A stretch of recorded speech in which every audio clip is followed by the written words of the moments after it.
કે તમામને 24 કલાકમાં જેલના સળિયા પાછળ મોકલવામાં આવે, નહીં તો અમે મજબૂર બનીશું ઉગ્ર આંદોલન કરવા માટે। બનાસકાંઠાના પાલનપુર અમદાવાદ હાઈવે પર ચૌધરી સમાજના યુવકની હત્યાના કારણે લોકોમાં રોષ ફાટી નીકળ્યો છે।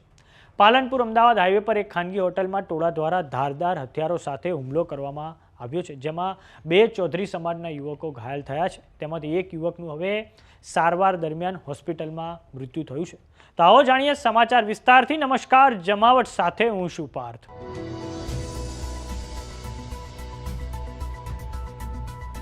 બનાસકાંઠા જિલ્લો કે એક તરફ ત્યાં ખુલ્લેઆમ મળતા દારૂ અને ડ્રગ્સના કારણે તે ચર્ચામાં રહે છે, તો બીજી તરફ ત્યાં કાયદો વ્યવસ્થાની સ્થિતિને લઈને પ્રશ્નો ઊભા થયા છે।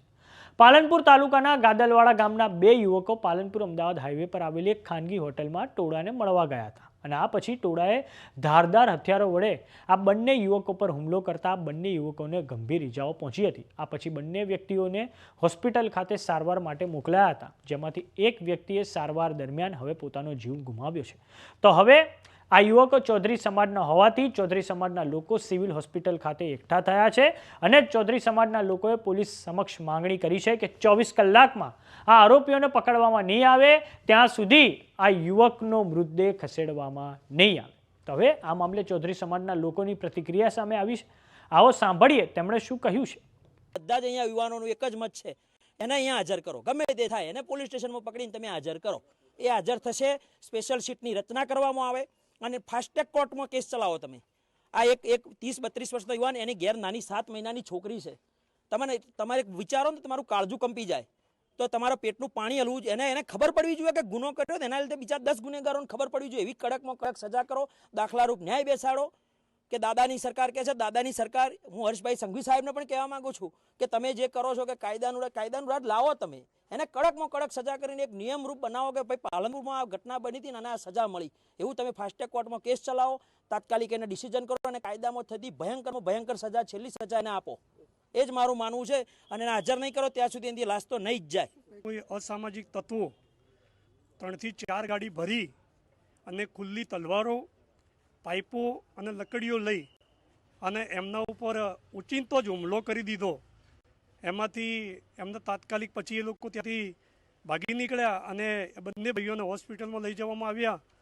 તે અમારા એક ભાઈ ભરતભાઈનું રાત્રે અવસાન થયું છે। આ એક ખૂબ ગંભીર બાબત છે અને સમગ્ર ચૌધરી સમાજ અને બધા જ સમાજના ભાઈઓ આના ઘટનાને એકદમ વખોડી કાઢે છે। પાલનપુરની આ ઘટનામાં ધારાસભ્ય જિગ્નેશ મેવાણીએ કહ્યું છે કે જો આરોપીઓને 24 કલાકમાં પકડવામાં નહીં આવે તો અમે ઉગ્ર આંદોલન કરવા માટે મજબૂર બનીશું। તો આવો સાંભળીએ ધારાસભ્ય જિગ્નેશ મેવાણીએ પાલનપુરની આ ઘટનાને લઈને શું પ્રતિક્રિયા આપી છે। ગાદલવાડાના ભરતભાઈ ચૌધરીની આજે હત્યા કરવામાં આવી।